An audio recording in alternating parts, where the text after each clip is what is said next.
Un saludo cordial a todos los auditores. Hoy comenzamos una nueva semana de este maravilloso devocional llamado Alimento Diario. De la serie Nuestra misión, la edificación del cuerpo de Cristo. El volumen 1 lleva también por título Dios te escogió. Autor Pedro Don. Semana 2. Día lunes.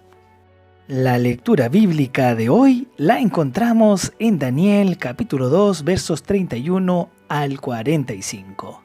Y el verso de oración lo encontramos en Efesios capítulo 5 versículo 32.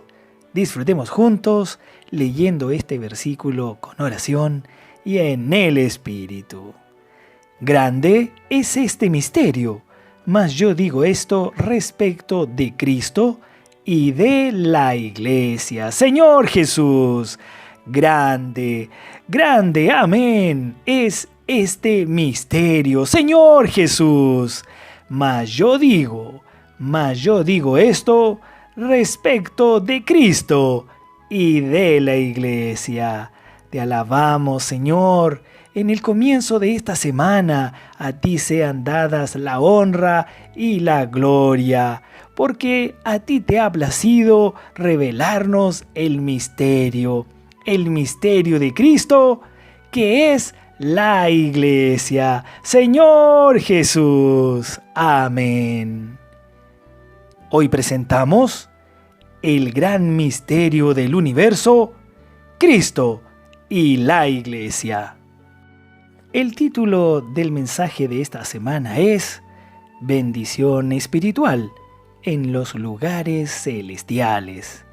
Veremos el contexto del libro a los Efesios y la carga del apóstol Pablo al crear un centro avanzado para el entrenamiento y el envío de misioneros. Aprenderemos importantes lecciones que el apóstol dio a los ancianos de Éfeso antes de ir a Jerusalén. Por último, entraremos en los primeros versículos del libro a los Efesios, que nos hablan sobre la santidad, la gracia y la paz. Que el Señor nos bendiga y nos conceda un espíritu de sabiduría y revelación para entender y practicar estas palabras tan importante. Señor Jesús, estamos penetrando por la orientación del Espíritu en el libro a los Efesios, como una secuencia del Evangelio de Mateo. Al final de Mateo vemos la muerte y resurrección de Cristo.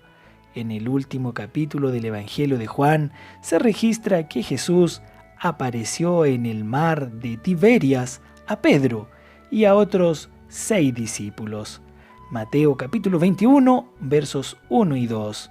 Su intención era entrenar a sus discípulos para que se acostumbraran a convivir con su presencia invisible. En el último capítulo del Evangelio de Juan, Pedro y los otros 6 que lo acompañaban fueron a pescar. Probablemente tenían hambre, pues es una necesidad urgente del hombre. A pesar de ser pescadores experimentados, intentaron pescar durante toda la noche, pero no pescaron nada. Ya de madrugada, el Señor Jesús les preguntó en la playa si tenían algo de comer. Ellos no reconocieron inmediatamente al Señor. Después de responderle que no, Jesús les dijo que echaran la red al lado derecho de la barca. Los discípulos la echaron conforme a la palabra del Señor, y el resultado fue que la red estaba tan llena que ellos apenas podían tirar de ella. ¡Aleluya! Mateo capítulo 21, versos 3 al 6. Con esa experiencia, el Señor les estaba enseñando a sus discípulos a seguirlo después de su resurrección.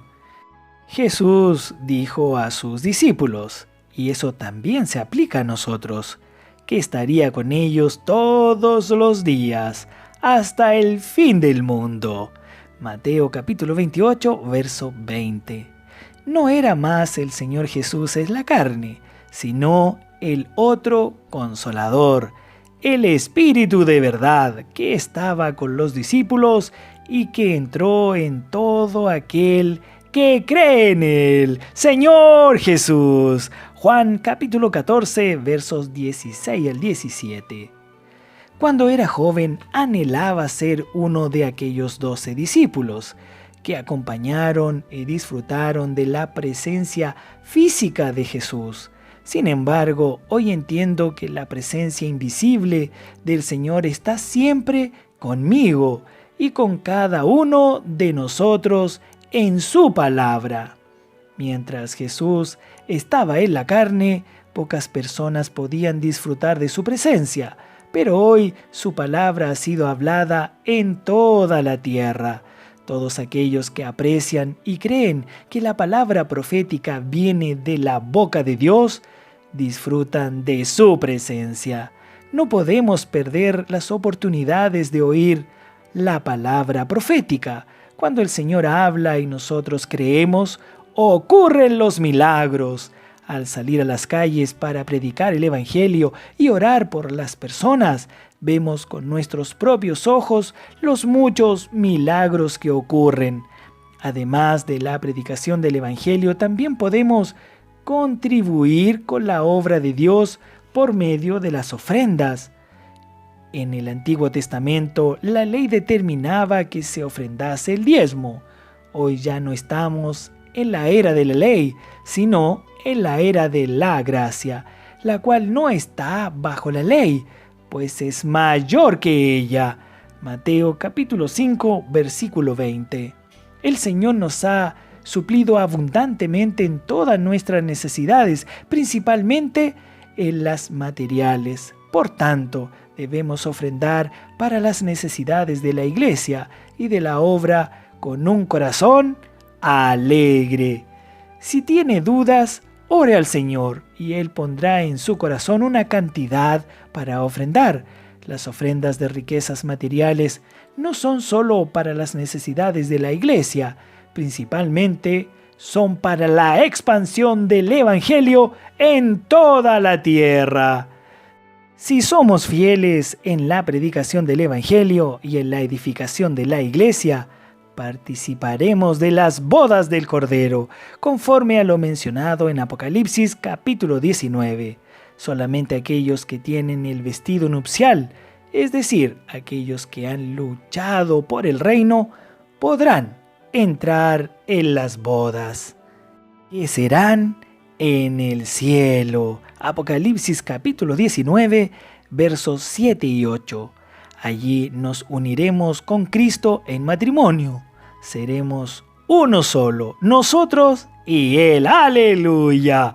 El matrimonio humano es una sombra de la unión entre Cristo y la iglesia. Efesios capítulo 5, versos 31 y 32. Pero Cristo solo podrá unirse en matrimonio cuando la iglesia esté lista, cuando esté totalmente santificada, sin mancha, sin arruga, sin defecto alguno. Es por esto que rescatamos hoy a las personas en las calles y cuidamos de ellas, a fin de que la iglesia sea edificada y esté lista para su unión con el Señor.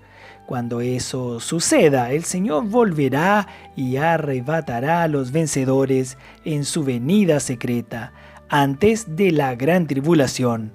Ese será el destino de aquellos que lucharon por el reino, por la edificación de la iglesia.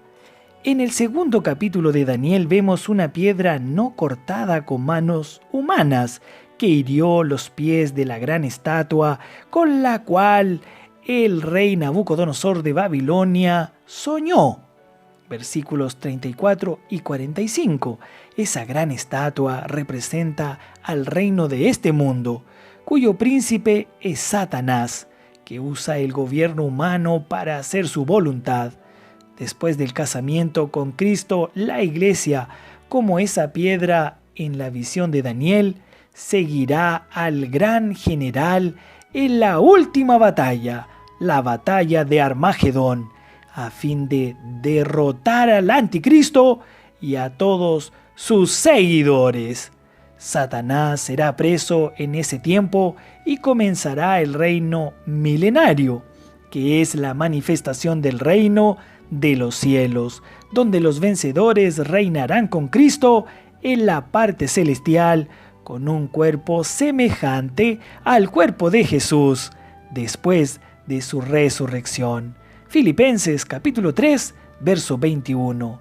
Al final del milenio, Satanás será suelto y provocará la última rebelión en la región de Gog y Magog. El Señor tratará con esa última rebelión y todo lo negativo que quedó será barrido al lago de fuego. Apocalipsis capítulo 20 versos 7 al 10.